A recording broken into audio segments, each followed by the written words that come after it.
Yo, paano nyo nga ba malalaman na maganda ang inyong patoka at tama ang inyong pag-aalaga sa pugo? Simple lang yan. Makikita nyo yan kung araw-araw ay consistent ang pangingitlog ng inyong mga pugo. Simula January hanggang February, ang average na nahaharvest namin ay 15 to 16 boxes per day.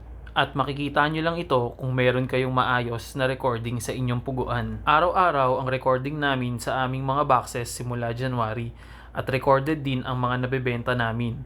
Nakaschedule na rin ang pag-harvest at pagbabox namin ng mga pugo kaya alam nyong freshly harvested lagi ang nilalabas namin. At sa dulo ng buwan, nililipat namin sa Excel ang aming recording.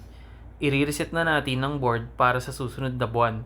At mag-a-adjust tayo ng presyo depende sa galaw sa ating mga market. Syempre, patuloy ang pagmamonitor natin sa pagpapakain at pati na rin sa paglilinis ng ating puguan. Kita nyo naman na mula January hanggang ngayong katapusan ng buwan, consistent pa rin ang harvest sa 15 to 16 boxes per day. Kaya ugaliing mag-record dahil ito ang susi sa mas maayos na pag-aalaga ng mga pugo. Ingat!